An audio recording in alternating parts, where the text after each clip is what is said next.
Hello， 大家好，我係灣區大師阿 John。今日咧就介紹一啲裝修篇嘅案例俾大家睇下。咁咧就呢個業主咧就係收咗樓冇幾耐咧，就揾到我哋咧就幫佢做裝修。佢咧係83平方嘅3房2個廁所嘅一個小戶型剛需家庭嚟嘅。咁佢嘅需求咧就係將主人房嘅廁所咧就拆咗佢，就將佢改成一個大房整衣櫃，就唔要套間啦。同埋咧陽台咧通鋪出去封窗，咁咧就同埋咧就有間老人房咧，佢就改翻大佢，改翻大啲，就間咗個露台，就咁咧就封住佢，同主陽台封住佢。咁咧就揾到我哋去幫佢整嘅。咁而家工程咧都做到咧成9月1號開工。咁而家都差唔多1個月啦，咁我哋咧就啱啱打完颱風咧，就順便咧就過嚟呢邊睇下佢入邊室內情況有冇受損啊，有冇其他嘅損失咁樣啦。咁我哋而家就一齊入去睇睇先。呢個咧就83平方嘅細3房2個廁所。而家要改動嘅地方咧就係，首先咧我哋嘅正常交樓標準咧，呢個露台咧係連住嘅，隔離有間細房連住嘅。咁而家業主需求咧就係喺中間呢度咧間斷佢，就做翻一埲牆，咁咧就令到隔離呢個老人房咧就可以有翻一個陽台嘅活動空間，做翻個細嘅書台仔咁樣喺呢度嘅。咁咧就呢邊咧就要全部封窗嘅，封窗處理。咁我哋而家咧就等緊封咗窗，我哋再砌呢個牆。咁而家呢啲咧，包括呢啲外牆呢啲咧，全部都係發展商交樓嗰啲瓷磚嚟嘅，我哋都全部幫佢鏟晒嘅啦。呢個係業主要求嘅。咁咧就封咗窗之後咧就搞掂噶啦。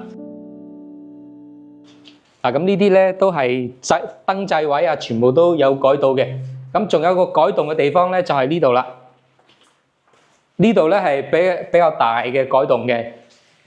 呢間就主人房，我哋原來交樓標準咧，呢度係一個洗手間嚟嘅嚇。咁而家業主咧就拆咗佢唔要啦。咁我哋咧就幫佢吊翻天花，而家天花咧都吊好啦。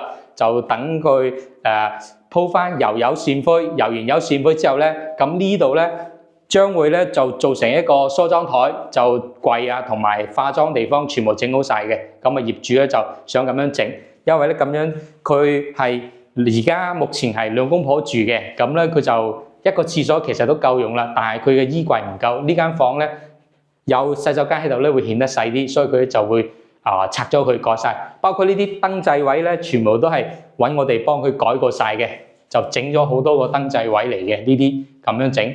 咁樣整咗之後咧，就呢間房咧就變得好大啦。大家覺得係咪先？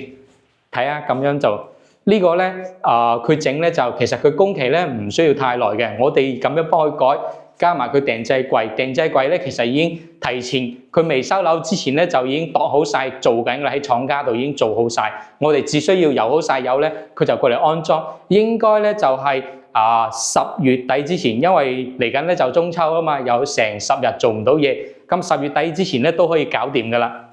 咁呢間細嘅書房仔咧，佢就冇改動嘅，都係加咗啲燈掣位就得噶啦。咁呢間房咧，將來咧，如果佢有 BB 啊，就會俾嗰個 BB 做一個兒童房嘅。我哋咧承接中山、珠海嘅裝修，咁咧因為我哋咧有自己嘅工廠，咁比平時你去出邊整咧係慳咗唔少嘅成本費用嘅。